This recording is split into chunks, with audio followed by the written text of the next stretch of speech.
Good morning to all of you, dear attendees, dear guests. It's a real pleasure for me and it's a true honor to chair this session, this very important session we're going to have today about the future of natural gas in our global energy system. We have just had a very interesting keynote session for those of you who have followed it, during which we have had a very interesting debate between Mr. Pouyanné and Mrs. Cozy about the future role of natural gas in the energy system. And I think it was a perfect introduction to the discussion we're going to have today about that role. A couple of years ago, gas was presented as an ultimate solution. It was supposed to enter a golden age of gas. And nowadays, we are seeing that there are more important discussions about it and that the future of natural gas is a bit uncertain, appears to be a bit uncertain. So to address that, we're going to have a very interesting set of views being presented by a small number of knowledgeable experts representing a wide range of opinions coming from either producing countries, gas importing countries. We're going to have the opinions also of infrastructure operators so as to somehow reflect the diversity of problems that we are observing in this industry. So today I'm going to introduce you the four speakers. We're going to have as a first speaker, Professor Masakazu Toyoda, from the Institute of Energy Economics in Japan. Professor Toyoda, many thanks for having accepted the invitation. You are the chairman and CEO of the Institute of Energy Economics in Japan, which has historically played a very important role in policy making, to inform policymakers in Japan. And so you probably have a role today to play to present us a perspective from the Asia-Pacific region, because obviously it's different stories than the one we are having in Europe. Then we're going to have a second speaker who will present a perspective from an important producer and gas producing country, which is Russia. And the person we're going to present this view is Mrs. Tatiana Mitrova, who is a research scholar from the Center of Global Energy Policy at Columbia University. She's also a research fellow at the Oxford Institute for Energy Studies and a professor in Moscow. And she will give a talk on decarbonization of gas as a new normal and related producers' efforts. And I think it will be interesting to see also from a geopolitics perspective how things are happening there. Then we will move and switch to the United States, and we will have a perspective given by an academic, Professor Charles Mason from the University of Wyoming, who is going to talk about fracking, of course, and with a paper that he has written, whose name is "Whose Frack Is It Anyway?" Using sources of productivity gains to explain industrial organization in oil field services. And we know that the specific oil industrial organization we are having in this service industry played a major role in the shale story. And last but not the least, we're going to have a discussion focusing on the infrastructure aspect of the infrastructures, especially with a perspective given by a European operator. As you know, Europe has unveiled very ambitious plans regarding the conversion of its economy towards a net zero. And of course, it raises many questions regarding the infrastructure sector. And so I'm extremely honored to have the opportunity to listen to Mr. Dominique, who is currently the CEO of Terega, a TSO, French TSO. And Mr. Mokli will give a talk on the role of natural gas in the energy transition in Europe. So thank you very much for being here with us today. So now we're going to have first, we're going to play the videos that have been pre-recorded. And after that, we will meet for a Q&A session, which I expect to be extremely lively because we are going to talk about a series of very important subjects today. So can we please start the diffusion of the first video, the one from Professor Toyoda? Guests, colleagues, and ladies and gentlemen, good evening, good afternoon, good morning, depending on where you are. My name is Masakazu Toyoda, CEO and chairman of Institute of Energy Economics in Japan, so-called IEEJ, a Japanese think tank on energy and environment. It is a great pleasure to join the panel discussion for the role of natural gas in energy transition. More than 120 countries have declared to aim at carbon neutrality by mid-21st century.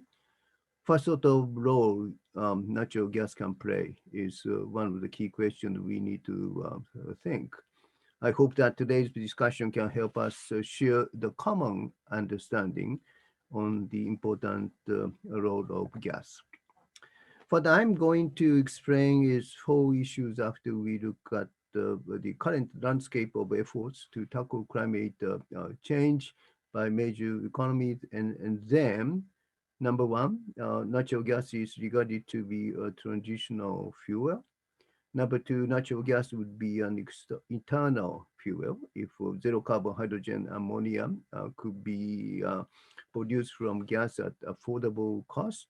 Number three, natural gas might be an eye-opening fuel to consider decarbonized hydrocarbon.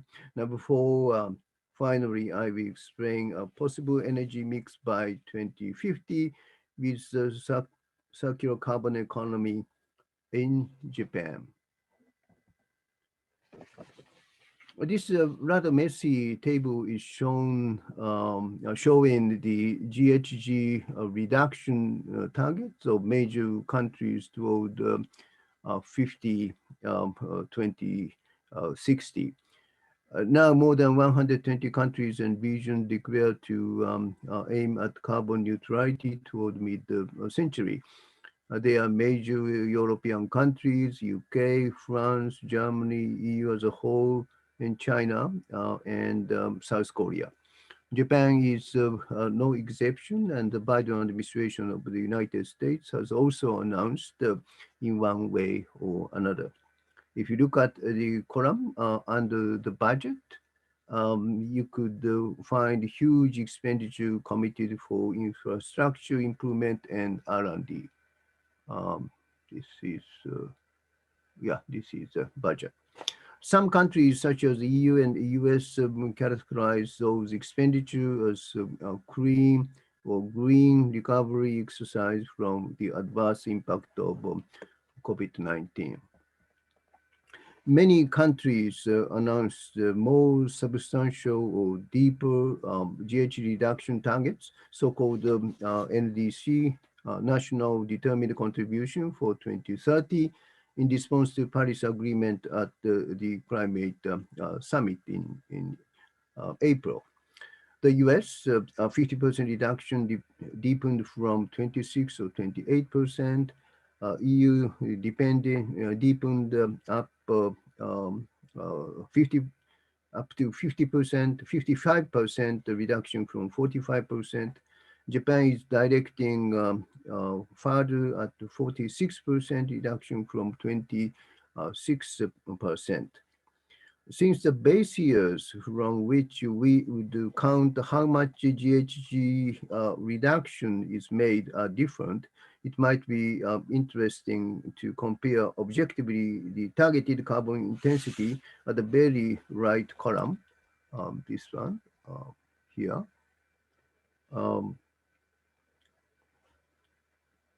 Illustrating GHG emission per GDP among major countries. You could see that Japan is aiming at the lowest carbon intensity, namely 0.11, to be achieved among major countries. It is not easy to reduce that much within less than 10%, but we need to do our best. And now I'm attempting to discuss the role of natural gas in energy transition toward carbon neutrality.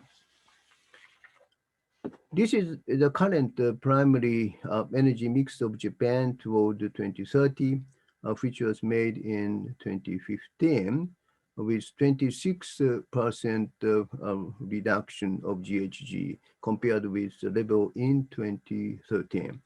24.3% of primary energy was supposed to be from zero carbon energy, such as renewable and nuclear energy.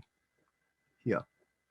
The government has not yet announced the new energy mix for 46% GHG reduction, but it is clear that we have more renewable, less coal. Hopefully, we could maintain the share of nuclear energy. The share of gas will increase, and furthermore, we have a significant volume of zero carbon hydrogen ammonia by 2030. This chart is attempting to explain the IEEJ's energy outlook by source up to 2050. We have two scenarios. Dotted lines are showing the different scenario, which is showing the trend based on the extension of the existing energy policy, while the straight lines are trying to show the advanced technology scenario, which are reflecting the maximum reduction of CO2 based on expert judgment. These scenarios did not yet take into consideration a series of recent announcements to aim at the carbon neutrality by 2050. We will revise these two scenarios in the coming October when we publicize a new outlook, Energy Outlook 2022 at the IEEJ. The orange line, this is orange line. Orange line is telling us how much demand for gas will increase up to 2050. Among fossil fuels, gas will be the last fuel which would reach the demand peak. A substantial shift from coal and oil to gas will take place.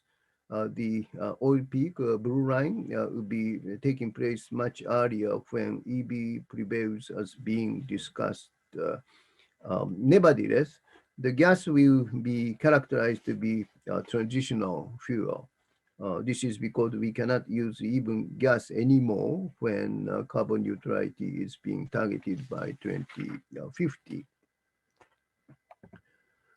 This chart is simply attempting to show how much CO2 will decrease when different scenario or advanced technology scenario is realized. Please look at the right graph of this side. Even when advanced technology scenario is realized, CO2 reduction is not sufficient compared with not only 1.5 degree scenario shown by yellow dotted line, but even with 2 degree scenario shown by the purple dotted line. We need more efforts to reduce GHG. You might be interested in the straight orange line. This is it. Reflecting the recent announcement of CN carbon neutrality targets by 2050 by major economies. It helps a lot, but further efforts, perhaps by emerging economies, are indispensable. Let us talk about natural gas. One of the most significant feature of gas is most eco-friendly among fossil fuel. The chart shows gas emit only half of CO2 compared with coal and 70% compared with oil when it is burned. In addition, gas does not emit only 1/5 or 1/3 NOx compared with coal and oil, and almost zero SOx, while coal and oil emit a lot. This is the exact reason why gas is considered to be a transitional fuel for climate change, namely gas be utilized until the last moment approaches. But the important question is whether gas is simply transitional fuel. Another feature of gas is that it is easier to produce zero carbon hydrogen from gas. When hydrogen is produced and CO2 emitted in the process of hydrogen production is captured and put into the grounds with CCS or CCU technology, then zero carbon hydrogen can be produced, namely blue hydrogen. Transportation of hydrogen is costly. We have 3 methods for transportation: liquefaction, dissolving in solvent, and converting into ammonia. For the moment, converting into ammonia is least costly since we can continue to use the existing supply chain. Last year, Aramco and IEEJ, Saudi Arabia, Japan, worked together with a few Japanese companies, produced zero carbon ammonia, transported it into Japan, and demonstrated the co-burning at coal-fired plant and gas-fired plant, as well as single firing of ammonia. It was successfully done, and the CO2 emissions were reduced to the extent that zero carbon ammonia was mixed. 20% of ammonia can be mixed at the existing coal-fired plant, and 60% can be mixed if some modification of plants is made. If 60% of zero carbon ammonia is mixed, the amount of CO2 emission is almost tantamount to that of gas-fired plant. The single firing ammonia doesn't emit CO2 at all, of course. In addition, we are also collaborating with Haifa University and ADNOC of UAE with Japanese companies on hydrogen term and export of hydrogen with both the blue and green hydrogen, which is produced from renewable energy with electrolysis. Why do we believe that hydrogen is so important? The biggest reason is that availability of traditional zero carbon energy is limited. And so hydrogen is expected to be the third zero carbon energy to address climate change.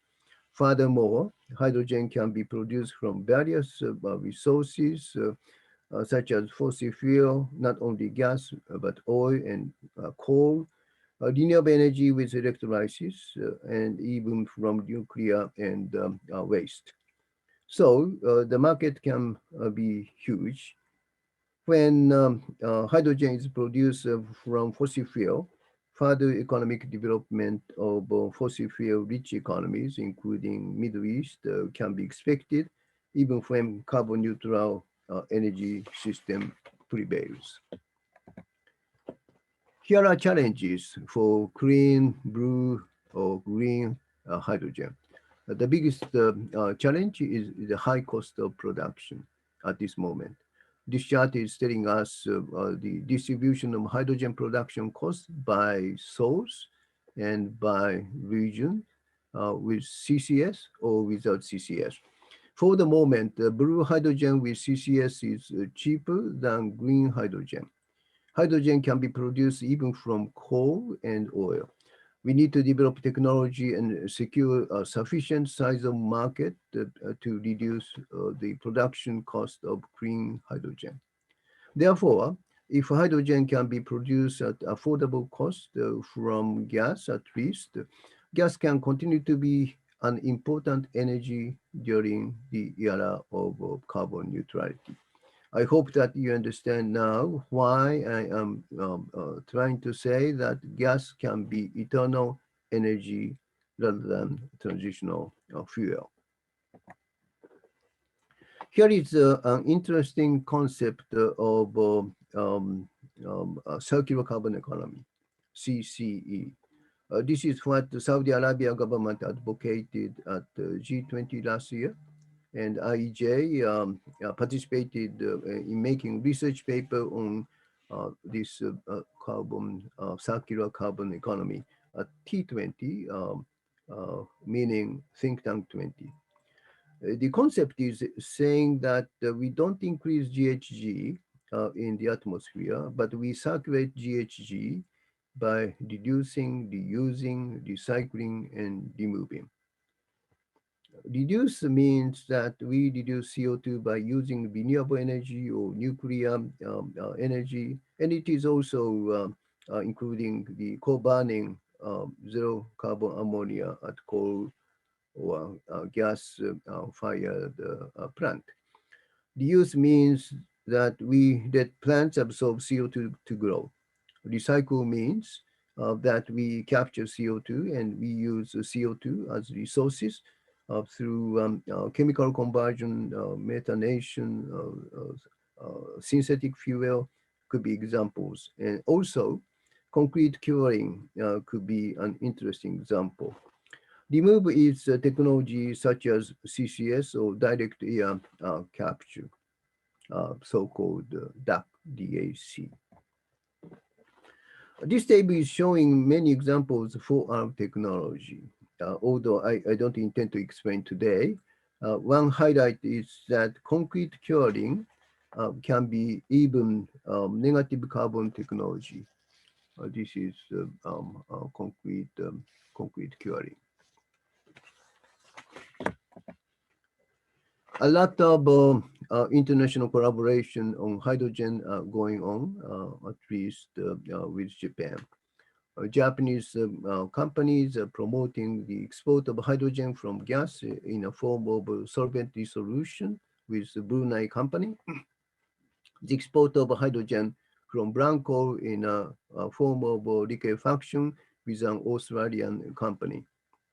This is why I'm saying that gas is eye-opening fuels that draw our attention to the decarbonization of fossil fuel as a whole, including not only gas, but oil and coal.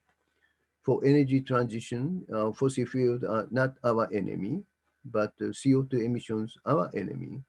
If we treat CO2 emission appropriately, fossil fuel can be eternal energy. This slide is showing how much can be emitted from three kinds of fossil fuel: gas, oil, and coal. If we think of CO2 is a precious resource, and develop our technology for methanation or synthetic fuel with CO2 as a resource, then even coal can be important energy in the age of carbon neutrality. This is good news for gas, oil, and coal producing country, but good news for consuming countries as well, because we have to have plenty of carbon-free energy for economic growth, in addition to renewable energy and nuclear energy. This is the last slide of mine today. This is showing one of the possible energy mix in 2050 in Japan, which is being deliberated in an advisory committee to METI Minister, of where I'm one of the committee members. According to this basic scenario, electrification will go on, and almost 50% of final energy consumption will be electricity. 50 or 60% of power generation can be from renewable energy. 10% can be from zero carbon hydrogen or ammonia. And 30 or 40% can be the sum of nuclear energy and CCUS. Supposing that we can maintain 20% of nuclear, 10 or 20% can be CCUS. So altogether, at least 20 or 30% power generation can be from fossil fuel. Furthermore, we tend to think that the 50% of final energy consumption is non-power, and most of them could be carbon-free fossil fuel. So the share of carbon-free fossil fuel could not be small. I'd like to conclude my remarks by repeating that gas is not only traditional fuel, but eternal fuels. But the story doesn't stop here. Gas is eye-opening fuels for decarbonization of fossil fuel and the door to a circular carbon economy. Thank you very much for your attention. Thank you. Thank you very much, Professor Toyoda. Now it's time to move on to the next speaker, Professor Dr. Tatiana Mitrova, with a talk titled Decarbonization of Gas as New Normal and Related Producers' Efforts. Dr. Mitrova, I think we can start. My name is Tatiana Mitrova, and today I would like to discuss decarbonization of gas, which is becoming a new normal for the gas market, and also the efforts which producers of natural gas have to undertake in order to fit into this new reality.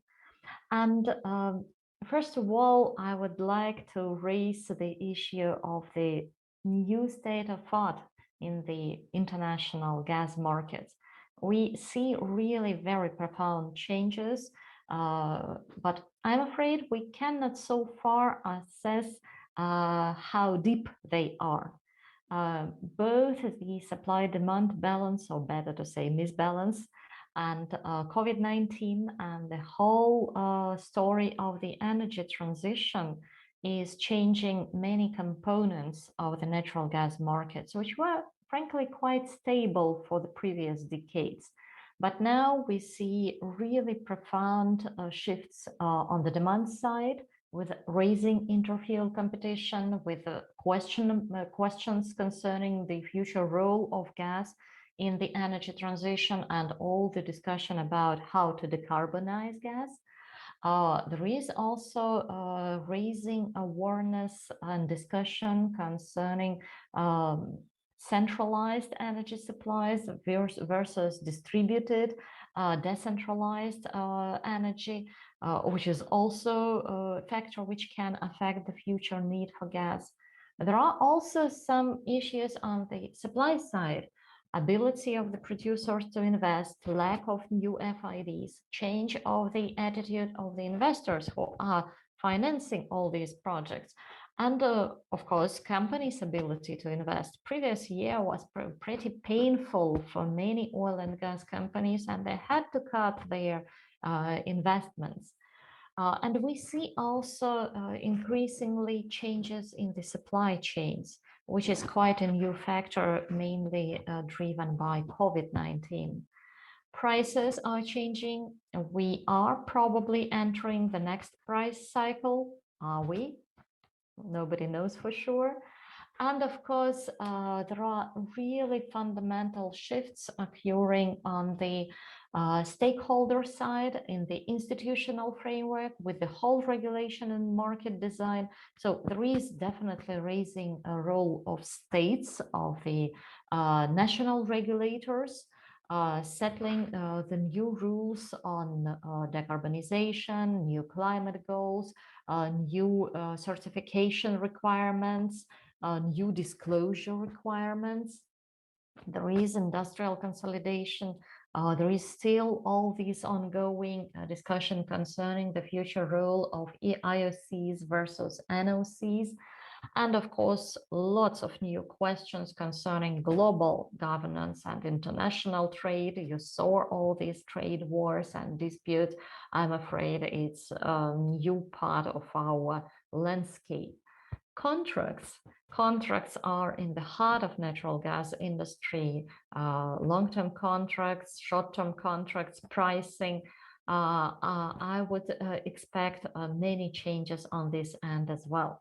So everything is moving, everything is shifting, and it is happening exactly in the time when we are all discussing this big new shift, which is energy transition. And believe me, for the natural gas producers making FIDs in the situation of complete uncertainty, that's really a big challenge. So first of all, this is happening in the situation of this enormous demand uncertainty. So just look on the right-hand side on these graphs showing the whole range of outlooks of natural gas demand. I mean, would you invest your money in such uncertain situation? I really doubt. And this is leading to changes in the nature of these new investments. They are becoming smaller, shorter term, and more natural gas companies are seeking some backup, some not necessarily support, but at least insurance from the states. We are now observing extremely interesting situation when actually it's not the competition between lowest cost producers. It's competition between state financing and state support and different forms of hidden subsidies and between low cost of capital, which is available in many parts of the world now. So the whole fundamental of the industry is really different now. And on top of that, we have this decarbonization requirement, which is no longer a luxury.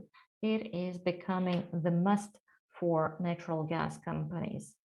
And this is something really new and really challenging for these markets. So carbon footprint is becoming actually another important competitive characteristic of natural gas, similar to its calorific value or its price. Yeah, and now carbon footprint is also such a characteristic which should be disclosed, which should be proved, which should be low and competitive. And amazingly, despite some expectations which were there just a year ago, that okay, some companies thought, okay, we have lower carbon footprint, we will monetize it, we will develop premium class products, green products, and we will get some additional margin selling these products. Unfortunately, it's not happening. Lower carbon footprint does not provide producers for any additional profits. It's rather now their license to operate. If you want to stay in the market, you have to provide a lower carbon footprint, and you have to prove that it's each year it is being reduced. Nobody will pay additional premium for your efforts. It is just your entrance ticket to stay, to remain in your market niche.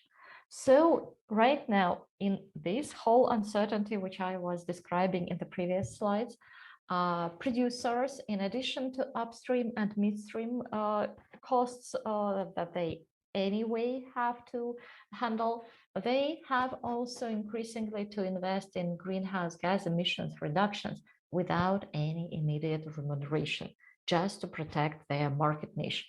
So as you can imagine, it's not an easy stuff, especially when all your financial reserves are actually completely drawn, when investment ability to invest has reduced by 30 to 50% among different producers.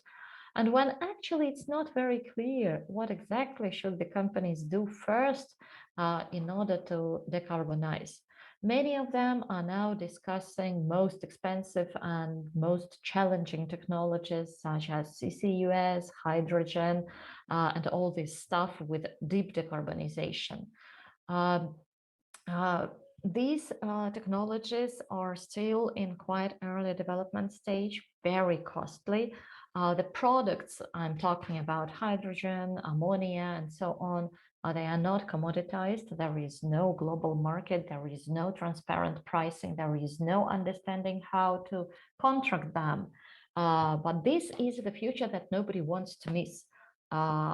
I suppose all oil and gas companies are now making some steps in this direction just to secure that in the future they will not lose completely these evolving markets. But at the same time, there are lots of opportunities, which I would call low-hanging fruits, with a quite, well, relatively low investments, with a fast payback period, and they are more related to scope 1, own operations, with reduction of gas flaring, methane leakages, with improvements in energy efficiency and operational efficiency, with also scope 2, probably to a certain extent, again, energy efficiency in the buildings and so on, with increasing utilization of renewables, electricity storage for energy supply of own operations of these companies. This is something that I believe natural gas industry will increasingly focus on during this decade. But at the same time, this increasing uncertainty both post-COVID uncertainty and energy transition uncertainty. It will put additional pressure on the natural gas producers in all parts of the world, increase their risks, and in some cases might force them to postpone some of their projects, to postpone FIDs, which we are actually observing right now. Ironically, that could lead on a certain stage of price cycle to higher price of natural gas, to some deficit of natural gas supplies, further disturbing, distracting image of natural gas, and even fostering energy transition away from natural gas, which is definitely not in the interest of the natural gas industry. So it will be really, we'll have to navigate through very narrow route, not losing the opportunities, not taking too high risks, and not destroying our own market. So I think I'll stop on that. And it is really, I mean, I'm raising more questions rather than providing detailed answers. But I'm afraid that this is the reality where natural gas industry is finding itself now. And it will be very important to develop some more or less unified approaches and standards, and to share best practices, because at the end of the day, we are talking about our future, about decarbonized world, and about sustainability, which everybody needs. Thank you. Thank you very much, Tatiana. And now we're going to move to the third speaker, Professor Charles Mason from the University of Wyoming, with a talk titled, "Whose Frack Is It Anyway? Using Sources of Productivity Gains to Explain Industrial Organization in Oilfield Services."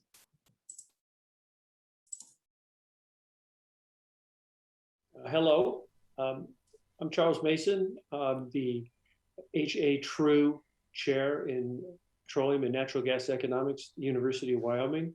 And I'm going to talk to you today about the development of and dissemination of information associated with hydraulic fracturing. This is a technique for the production of oil and gas that's been around for some time, but really only in the last 20 years or so has it sort of taken off. As this graph depicts, you see that from about 2000 forward, there's been a pretty substantial increase in the number of wells that are treated by fracking operations or fracking processes in the United States. So what does fracking entail? It's a technique whereby a considerable amount of material is injected into a well, involving substantial amounts of water, chemicals that are used to serve various purposes. Well, largely, this is to facilitate the kind of the breaking open of the tight deposit basin that the oil or the gas sits in, rocks or sandstone or what have you, and then sand to hold those cracks open after the water recedes. The chemicals used, the types of chemicals, the proportions of chemicals, the amounts of each of these, this is a really important part of the process. And this is in fact where you might imagine that experimentation might take place, where firms might try different ideas, different combinations, different amounts.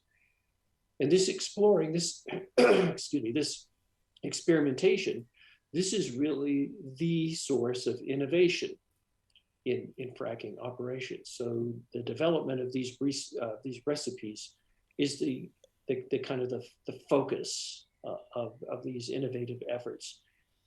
And there's potentially substantial value associated with hitting a really productive recipe. And you can think of then this exploration, this innovation, as potentially leading to significant amounts of intellectual property, or IP, developing a new chemical, figuring out how to put it together and so forth, stuff that could be really important, really valuable, that could really increase a firm's ability to produce oil and gas. In this regard, a key question that I'm going to pose in today's talk is, who develops this intellectual property and who owns it? And here, what I'm focusing on are the two sides of the market. So you can think of the contribution that comes from hydraulic fracturing as an important input into the production process of oil and gas. And so there's a market itself for fracking operations. There are buyers of fracking operations and sellers of fracking operations. The buyers are the operators of the oil or the gas well that will ultimately be producing the hydrocarbons that will then be sold to market. The sellers of the fracking operations are what are known as oil service companies. And I want to discuss the distinction between these two sides of the market. Who is the source of new innovations? Who disseminates this information? Who patents? Who collects the intellectual property associated with this innovation? And if we have time at the end, I'll talk a little bit about side effects associated with the dissemination of information. So other people have been thinking about this for a while. Tom Covert has a paper from years ago that looks at the deployment of fracking, the ability of firms to learn, the ways in which they learned in the Bakken play in North Dakota. And here we find that firms don't experiment very much. So they sort of learn passively or partially. A more recent paper by Rob Fetter and co-authors studies the pattern of fracking operations in the state of Pennsylvania, which is an important basin, sub-basin within the Marcellus play. And they have a variety of results that they develop. The first is that there seems to be social learning after disclosure. So you imagine that firms have this new idea, this new technique. They're exploring different things. The state of Pennsylvania, as with other political jurisdictions, some other political jurisdictions within the United States, has promulgated a regulation that requires firms to disclose the ingredients that they use in frac jobs. And so the point in time at which this regulation takes hold provides an opportunity to explore the impacts of social learning and patterns that might emerge. And what they find is that social learning, after disclosure was enacted, was substantial, and the convergence of the imitation of frac recipes across firms was relatively pronounced. But related to this, you can think of the information or the intellectual property that arises from exploring or experimenting with different combinations of ingredients or chemicals as the potential benefit from these experiments. When this information has to be disseminated to the market by as a result of these disclosure regulations, that diminishes the benefit. And as a result, you might expect to see a slower pace of innovation, fewer attempts to experiment. And that's what Fetter and co-authors find. The other point that comes out of this paper is an interesting idea for exploring or analyzing patterns of kind of social learning. And that to that end, they developed a particular index, the Jacquard index, that compares wells to see if the recipes, the frac recipes that are used in these wells are how similar they are. And so the idea here is you take two wells and you You compare this list of ingredients, and this Jacquard index comes up with a number between 0 and 1 that shows you how similar the two recipes are. And they undertake this for comparisons of wells that are run by the same operator and for comparisons of wells that are run by different operators. And here's a graph that sort of shows the frontline results. The lighter pattern are comparisons involving the same operator, and the darker pattern for comparisons involving different operators.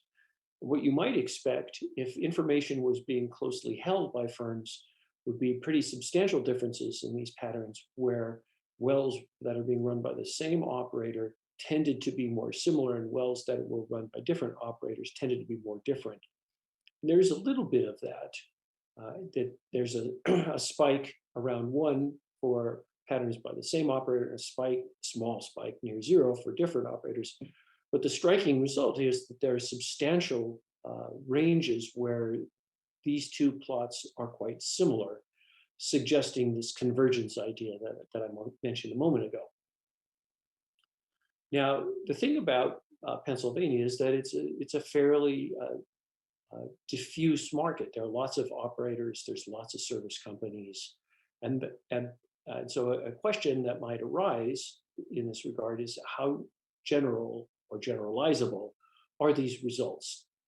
And to give you an idea of why this set of results might be special to Pennsylvania or not generalizable, here I've got a table that shows fracking operations in a number of states, ranging from Alabama to Wyoming, over a period of time between 2011 and 2019, where for these particular states, I've listed the big suppliers, the ones that undertake the majority of the oil service, the fracking operations. And you see that for many states, for broad swaths of time, the fracking operations are associated with only a handful of big players. I would note here that North Dakota is in this list, dominated in 2011 by Halliburton, but after that, not dominated by one firm. So it, like Pennsylvania, is a fairly diffuse market.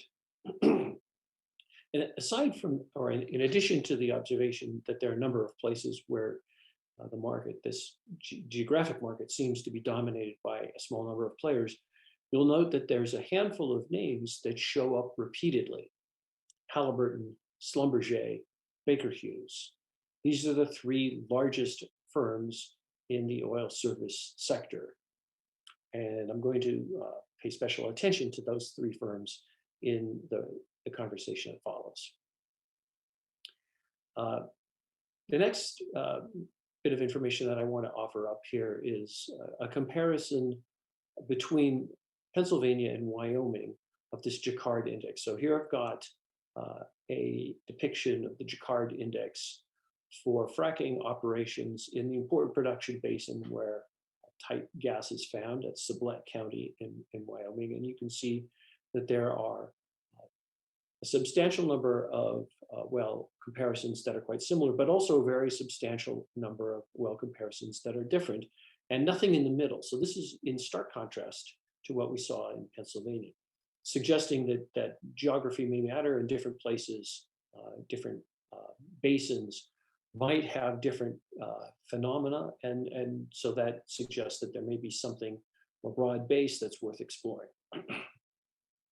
An alternative to using this idea of similarity of wells to kind of get at the notion of dissemination of information is to look at other channels whereby knowledge might be disseminated.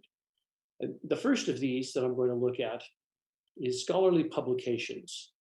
And here I'm picking out papers that were published in the Journal of Petroleum Technology, JPT, over the 20-year period between 2000 and 2019. We did a web scrape and extracted all of these publications. Associated with the publications were the list of authors, associated with the list of authors were affiliations. And so for each paper, we can identify where this particular author was employed. And the evidence that arises from this exercise is striking.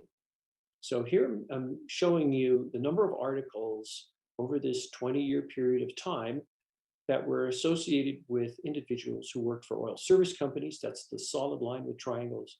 The number of articles that were associated with independent operators. That's the dashed line with triangles. While both for both cohorts, there's a bit of an increase over time. You see that the pattern of increase, or the pace of increase of publications associated with oil service companies is quite dramatic, increasing by a factor of 4 between 2000 and 2015, while at the same time, the role played by publications associated with independent operators is substantially smaller. There's a second phenomenon that arises in this graph that's worth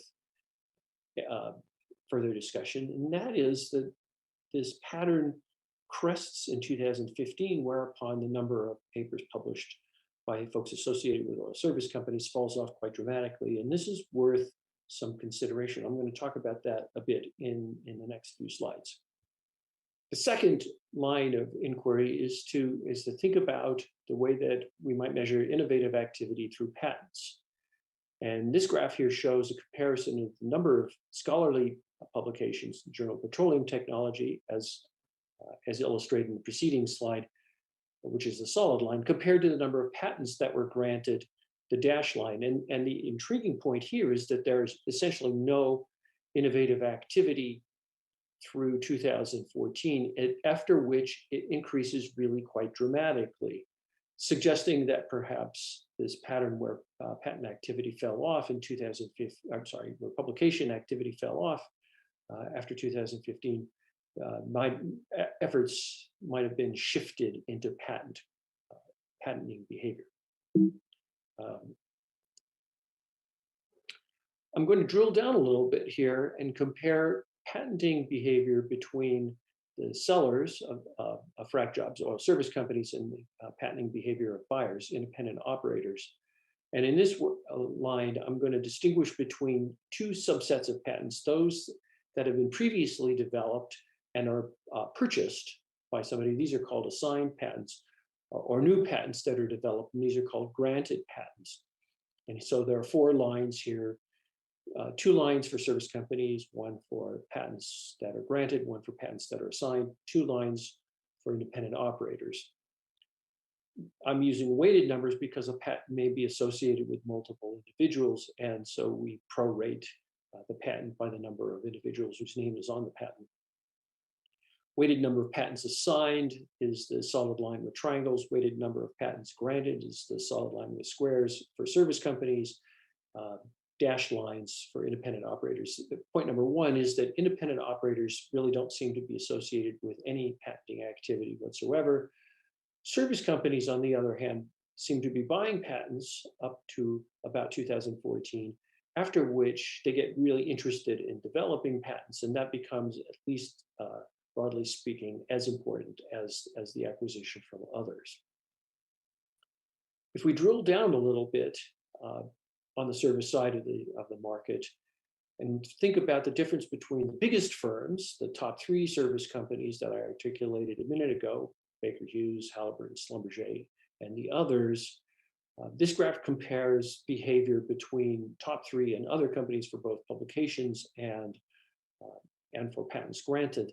And the conclusion here is pretty clear. The number of articles associated with the top 3 companies really is substantially larger than for other service companies, particularly after 2005. It really illustrates this cresting phenomenon in 2015 that I pointed out a minute ago. While other service companies are associated with some publications, it's smaller, and like the big 3 companies, it tapers off after 2015. The patents seem to be also more connected to the top 3 service companies. While there's a little bit of patenting activity by other service companies, the really pronounced effect is associated with the big companies. I want to close by drawing connections to other parts of the world. This graph here shows well completions between the Vaca Muerta deposit in Argentina, one of the largest in the world. That's the solid line. And well completions in the Sublette County area of Wyoming that we talked about a while ago. And the point that I want to make here is that, especially after 2014, these two plots are similar, suggesting that behavior in the Vaca Muerta, while relatively unimportant early on, is now comparable to that of an important production basin in the US. This is of particular interest because, like Wyoming, Vaca Muerta is dominated by a handful of players. And so similar kinds of issues that we talked about a minute ago may apply other places in the world. And I'll just close here by summarizing these points, particularly that innovative activity seems to be tied to oil service companies, and in that side of the market, the subsector associated with the three largest companies is of particular importance. Thank you for your attention.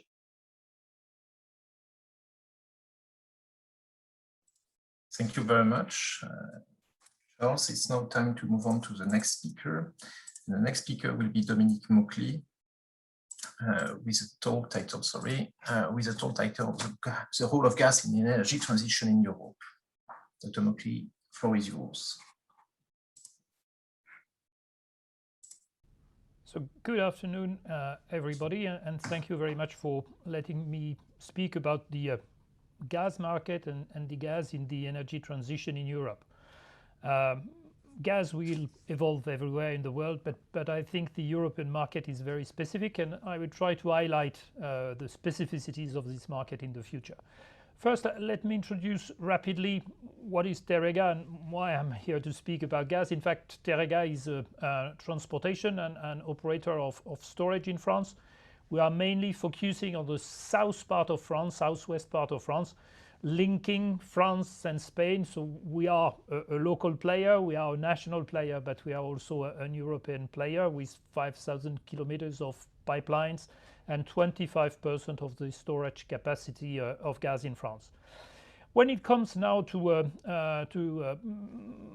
let's say decarbonization of the mixed in Europe, what is key is that the European authorities have a clear objective to decarbonize all the mixed in the future. And it leads, in fact, to modifying clearly all the mixed in terms of gas. We will not speak only on gas, we will speak of gases. It means, in fact, natural gas, biomethane, hydrogen, all the components that will be included in the future in order to decarbonize. What will be the future in terms of gas in Europe is not well known. Now we have some scenarios that have been established. Most of the scenarios are represented there on the slide. They include either green hydrogen, a little bit of blue hydrogen, biomethane and methane, but globally, in terms of scenario, what we can see that the demand in terms of gas, even if it's growing everywhere in the world, is decreasing in Europe, and it's what we have to face now, and also to take into account in order to make our infrastructure evolve. You can see now on the slide that there will be, regarding natural gas, a substitution in the coming years of natural gas by biomethane and by hydrogen. You see that the various sectors will, let's say, implement energy system that will use these new gases. It could be in industrial or for industrial needs, for example. Some natural gas will be replaced by hydrogen, but more generally, we will have a push in order to enter into a mix where the natural gas will decrease strongly. And this is highlighted in this slide. You see a decrease globally of gas demand, and globally also an inclusion of more and more types of gas in the future. To do so, if I take just an example, because there is a will, then you can probably say there is a will, but how do you implement it? We highlight on the next slide how now, for example, biomethane is developing in France. So it's not only biomethane, it's not only a demand, it's also organized. So the idea is to organize the production of biomethane everywhere in the country, and in order to let's say inject this biomethane into our pipes in order to substitute natural gas. And as the natural gas demand will decrease, in fact, little by little, we will come to a market in which biomethane will represent the highest part of the mix. If we take figures, by the end of 2030, the aim is in France to have typically 10% of the gas being biomethane, but by 2050, most of the gas will be biomethane produced locally. It means in the territories. So you see, it will change the way we will have to operate the networks. It will also change a lot the vision that people will have on gas being a clear green asset for everybody, but being an asset for the country. And to do so also, we have organized the way all this biomethane can be connected to the grid, either to the transportation grid or to the distribution grid. And this is what you see on the slide there. We have identified all the favorable areas to produce and then decided to which network it should be connected in the future. So the implementation now is easy, and the development of the number of biomethane plants is increasing. It has doubled in 1 year, and the idea is clearly to develop all this market quickly now. Now, I show what France will do, but of course the idea is not just to move and to say that we will delete what we've made in the past. So regarding the overall energy transition and the use of the infrastructure, it's really to capitalize on the market that has been built in the future. The gas will change, the way they will be produced will change, but at the same time, we will try to capitalize on all these zones that are interconnected and that has been created since now more than 10 years. And these areas today, this is the European let's say trading market that is organized and on which we will capitalize. We will capitalize already for gas, but we will capitalize also for hydrogen. The idea is to use as much as possible the existing infrastructure, then to be able also to transport hydrogen, which is another asset that will be produced in Europe, with the aim of using the areas where hydrogen can be produced at cheap price, but then to transport it or to store it where it will be used. So it means in the northern part of Europe or in the areas where industries need hydrogen in order to decarbonize. And it's what you see here, and this is the aim of this backbone. We say in 2040 we will have an hydrogen backbone being built on the existing asset. The idea is to be able to transport, store and use a cheap hydrogen for industrial needs, but also for mobility and for all the needs that would be developed in the future. It's to reuse the existing pipes, because the existing pipes allow to get a cheap price for the logistics system. And we say a cheap price, in fact it's something between 0.10 to 0.20 cents per kilo that is transported on 1,000 kilometers. And the reason there is that if you compare that to the price of hydrogen, if it's cheap, when I speak about hydrogen, it's green hydrogen, we all aim at getting to a 1.5 to 2 euro per kilo. And you see that if we reuse this existing transportation facility and storage facility, then we are able just not to modify too much the production price, and it's easy to include the logistic cost into this. So this backbone is under study, and every year now it will little by little develop. And you see that some of the assets that are used today for gas transportation will be transferred little by little to a new kind of transportation. Could be hydrogen, but it could be also used for CO2 transportation, where CCS will be considered as being a solution in order to get the proper solution for hydrogen production. For example, if we decide, and it will be one of the elements decided probably also in Europe, to use blue hydrogen. So blue hydrogen will be managed through CCS and also through transportation on the networks, and green hydrogen will also be managed, being produced in areas where the costs are low and transported then around Europe. So the idea is not to cut or to delete what has been made. The idea is really to try to build on existing capacity and transforming it to adapt to these new gases. There is, of course, a challenge of cost. I spoke a little bit about the cost of hydrogen, the hydrogen being produced in areas where the cost could be cheap. So it means from solar panel and electrolysis in order to have good prices. But if we take, for example, the biomethane, we also have a challenge next to cost. And to address this challenge, all the operators that we have, for example, in France, have worked very closely with the manufacturer in order to reduce the connecting cost, in order to reduce the project cost for producing biomethane. And it's clear that developing it as much as possible, so developing biomethane plant as much as possible, will reduce cost. And typically from where we are today, means typically 100 euro per megawatt hour for the production of biomethane. We can reduce that by 30%, and this is the aim that the French government has put to us also. So it means in 2030 we will reduce this price by 30%. So this is a first way to challenge the price, but it's not the only way. The other element which is key is to define or to valorize the externalities, and it's what we show on the next slide. What is an externality? What is it, an externality? In fact, when you develop biomethane, you do not only substitute natural gas, you also use an asset that you have, which is the existing waste. And the existing waste in agriculture, for example, you valorize it. And if you valorize that, and with that value, you produce gas, and then you have also an element that you can put again on the agriculture farms, etc., then there is a value between that.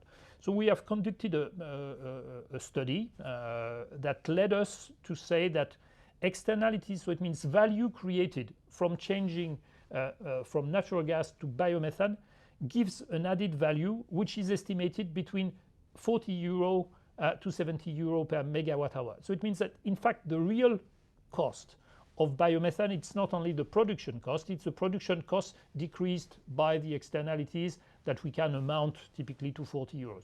So if you decrease the cost of the production by 30% and then you compensate also by the value of the externalities, you come to a price which is in fact close to what is the natural gas price today.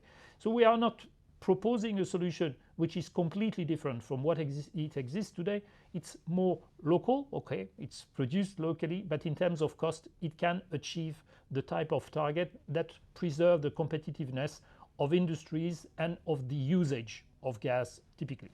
So green hydrogen produced in the south part of Europe, blue hydrogen with CCS and biomethane.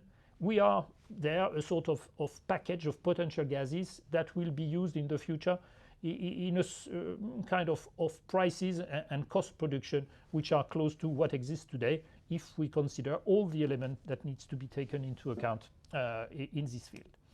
Well, so gases in the future, it's not only various kinds of gas, it's also the way it's integrated with the grids and with the other energies. So energy efficiency globally will also be an objective for Europe. So it means optimizing the way energies work together, the way we produce, the let's say adaptation between the production and the demand, and it's why we do not speak about only gases. We speak of multi-energy system that will have a main aim. It's to reduce, in fact, the overall production and the consumption. And as much as you reduce consumption, you reduce potential CO2 emission. So let's say energy efficiency is really a key asset also in the optimization of the carbon emission for Europe.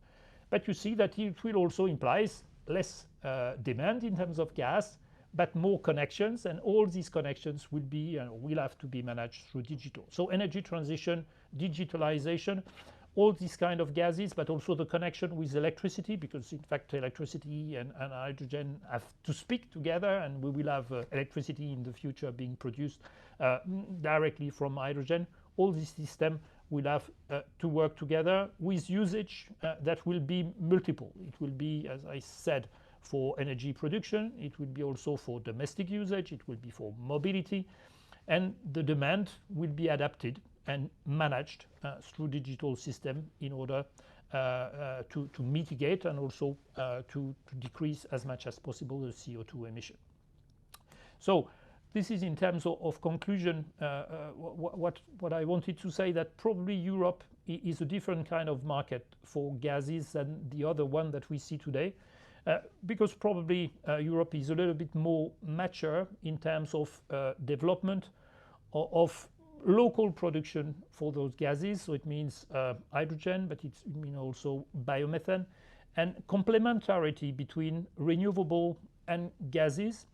And we have the infrastructure, and those infrastructure for transportation and for storage will be key in the future to allow, in fact, the management of those gases.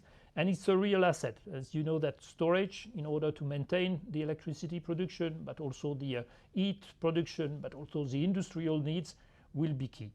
So it's why, in fact, in Terega, even if the energy transition is something which is, let's say, pushing us hard in order to move, etc., we are very optimistic. Our assets are in a key position between Spain, where electricity or hydrogen will be produced, and France, where biomethane will be heavily produced, and our asset will be integrated into the future grid and the future storage capacity. Thank you very much, and I'm happy to answer to all of your questions. Thank you very much. Well, thank you very much to all the presenters for the remarkable presentations. It's now time to open the Q&A session. Before we open the Q&A session, I would like to share a note that has been sent to me by Dr. Tatiana Mitrova. Unfortunately, she's not able to join us for the Q&A session because of a sudden conflict of interest that she's having with her other agenda. But she's presenting us our most sincere apologies. Her most sincere apologies for that.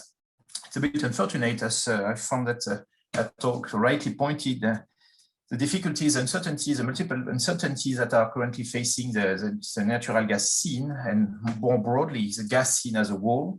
It seems that we are now walking on a thin line, and that the future of natural gas and of gas-based technologies is more open and more and has to be clarified. So I think we're going to have a very interesting and lively Q&A session. I've seen that some attendees have already posted some questions in the chat room. I would encourage them to continue on that. And we're going to maybe start by taking a few questions. So I suggest that the participants can turn on their cameras. I know that Professor Mason will join us in a few minutes. Maybe we could take the first question to Professor Toyoda. First question that has been raised by Professor Plourde. Professor Plourde would like to have your views on the key policy initiatives taken by the government of Japan that are included in the IEEJ projections, and we would like to know whether this means that less effort will be directed at energy efficiency if natural gas is used as an ethanol fuel. Could you please maybe comment on that, Professor Toyoda? Well, thank you very much for the question. I think it's a very interesting question. Well, if we have plenty of zero carbon energy, we don't have to promote energy efficiency. No. I think energy efficiency is always important, and even when we have plenty of zero carbon energy, because first the price of energy goes up, and we have to reduce our expenditure for energy, and so particularly in a global carbon neutral world, the price of energy goes up, and so we have to promote energy efficiency as much as possible. And secondly, even when, depending on the region, even when the price of energy doesn't go up. I think always important is first fuel, it's energy efficiency. And so energy efficiency is always important, regardless of price goes up, not. But we tend to think in Japan, the price of energy would go up in the carbon neutral world. Thank you. Thank you very much. Thank you very much, Mr. Toyoda. The next question maybe to Mr. Mockley from Professor Herbst, which was about biomethane supply. And I'm going to quote that question, given that France apparently does not want to use energy crops. Is there enough bio-waste material to supply this ambitious biomethane policy that you have just presented? Could you please comment on that, or is that something? Yes, the comment is right. In fact, we do not intend in France to dedicate agriculture to energy crops, etc. So in fact, it's just reusing the waste that are produced through agriculture. And when I showed you the map with the green colors, so this is France, etc., and all these areas have been analyzed in detail by each of our regions in order to try to assess what is the volume that could be used in order to measure which quantities of gas could be produced. So when we aim at typically 100% of biomethane being produced in 2050, this is completely feasible, and it has been assessed according to what France agriculture is today and which type of agriculture waste we produce. It assesses also that the gas demand will decrease by 2050. Typically, we will have 100%, which will be something like 40% of the consumption we have today. So don't imagine that we can replace the quantities of gas that we use today by only biogas. But in fact, all these studies have been made using the local quantities of agricultural waste being produced and considering that this waste is used in order to manufacture biogas. It implies also that in fact, most of the areas have their biomethane plant implemented, because you can have the waste. If you don't have the biomethane plant, then you will not have the methane. So there is an important plan now to support the development of biomethane being connected to the grid. And it's what I said in the presentation. It's why France is pushing for connecting biomethane to the grid. It's really to substitute natural gas by biomethane. Most of these plants are connected to the distribution grid. I would say 20% of them are connected to the transportation grid. And between transportation and distribution grid, as there will be too much production in certain areas being connected to distribution grid, we have also the development of systems that allow gas to come from the distribution grid to the transportation network, and filling the storage, in fact, that we have in order to supply during the winter time. So you see, it's another way of making our infrastructure work. But let's say it's based on real facts and data that we have available today. On that point, as we're talking about biomethane, I may use my privilege of the assistant chair to ask one question about that. I'm not an expert on biomethane, but the impression that I had from literature and from reading what is occurring in this industry is the fact that there has been somehow a support mechanism that has been somehow copy-pasted from the one used to support renewable electricity sources. And I'm wondering, do you think whether you pointed the role of externalities in your talk? So as far as I understand, these externalities are not valued at the moment in the support scheme that are used for this industry. Is there a reflection nowadays, either among TSOs or with regulators, as to whether we should promote an adaptation of this scheme? Is it something that is on the table, on the policy table, or not? I would like to have your views on that. And just to make it simple, the figures that I presented to you regarding the externality, they come from a common working group that is supported by the regulator. So these are not our figures. These are figures that we have established all together in order to measure what this externality represents So it means what is difficult in all our countries is then to explain that some value is not coming directly from the energy sector. So you have to pay a price for an energy that you produce, and you have externalities which come as a decrease somewhere in the agriculture or from the point of view of the agriculture. So the idea with the regulator, we have some working groups working on projecting a little bit what the energy mix and the infrastructure is today into the future world, using all these renewable assets. And it's an element that then we will implement in the next tarification, probably not the next one, but in the future when subsidies will probably end, because subsidies will not last all the time, but there will be a time where, in fact, these externalities will be seen as being a part that is an economy globally for the country. And it's made with the regulator, of course. Thank you. Maybe a question on infrastructure, or maybe on investment. Professor Toyoda has presented the impressive supply chains that are currently engineered based on circular carbon economies. These schemes are strongly promoted by Saudi Arabia, as you clearly mentioned in the G20 meetings. And we have seen in Dominique's presentation that there are big infrastructure development plans. I'm wondering if the two of you could comment on the fact that you feel that there is or not the conditions needed for deploying these technologies. Because as far as I understand, we have an existing technology as base that is quite known, or that works. That is at least what has been shown in the demonstration plans that has been presented by Professor Toyoda and for the adaptation of the existing infrastructures. But sometimes a good technology can fail because of a supply of appropriate infrastructure or a failure of the appropriate environment to provide the incentive for developing this. So I would like maybe to ask your opinion about the conditions needed for this vision of the future infrastructures to become reality. And I would like maybe to have an open view on this precondition for opening this. Maybe Professor Toyoda, if you could start. Well, okay. Thank you very much for the question.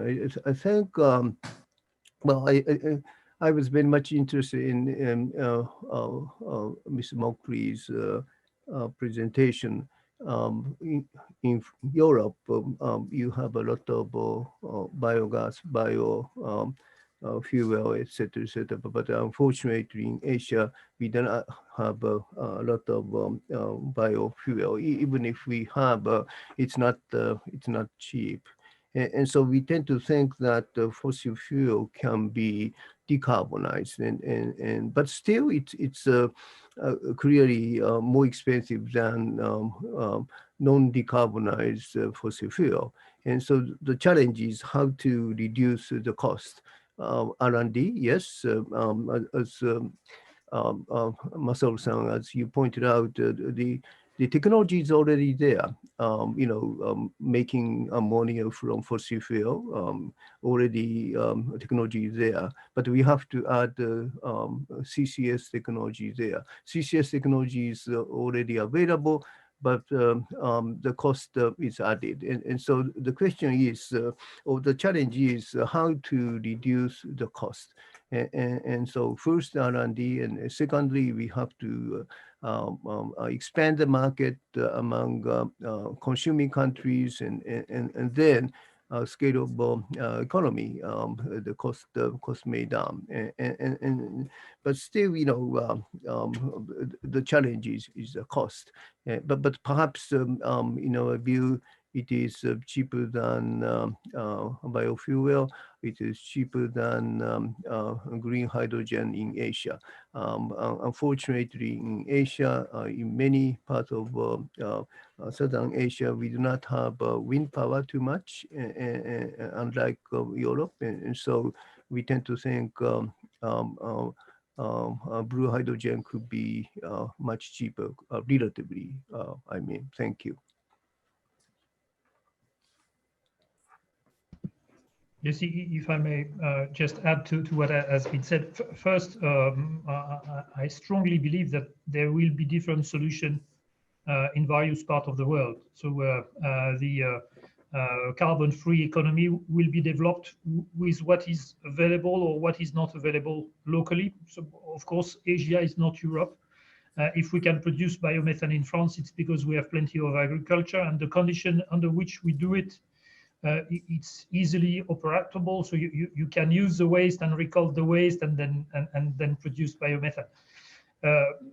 Regarding the infrastructure that are needed to handle the new sort of gases, I share also the view that it's not a question of technology. It's a question of putting sufficient money into the system in order to have the logistics system or the infrastructure available, and it's where between private sector and public sector cooperation comes. The choice that is underway in Europe, I would say, is to try, as I said, to try to reuse as much as possible the existing infrastructure in which we put a lot of money in Europe in the past 20 years. So since Europe has been created, this gas market has been created, it has forced European Union to develop infrastructure in the south in order to be, if necessary, independent from the North pipes, etc. All of that, it's not wasted money. So it's money that we need to adapt. So additional investment or modifying infrastructure in order to adapt to hydrogen or the various kinds of means to allow hydrogen transportation. So there will not be one solution again. There will be many kinds of solution. And of course, one of the key elements will be cost. And it's why we also push to try to reuse as much as possible the existing infrastructure. Thank you very much. Oh, as Chuck, Charles Mason has just joined us, there was a question, so it was sent to me directly, not on the chat room, from a colleague with an expert on the Vaca Muerta gas play in Argentina, and he had a question for you, Chuck, which was related to the special regulatory regimes or provisions that could be implemented in the country to develop technology. As you know, Argentina has very high hopes for the monetization of the gas contained in the Vaca Muerta play, and expects a lot from the post-COVID world to allow it. And he was wondering whether you could maybe make some recommendation based on your work on that, on way it's key wisdom. Yeah, sure. I'm gonna try hard to be able to answer this. Can you hear me? Sorry, Chuck, we cannot hear you.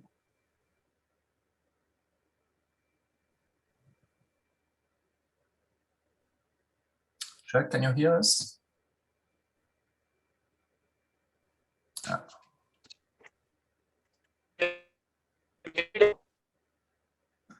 Sorry, I'm gonna just turn off my, Charles, we can't hear you, sorry. I'm just turning off my video just to save some bandwidth, but.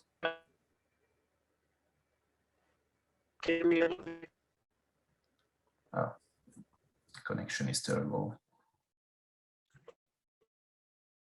Yeah, sorry. can you hear me? Yeah, it's a bit better, yeah. You hear me?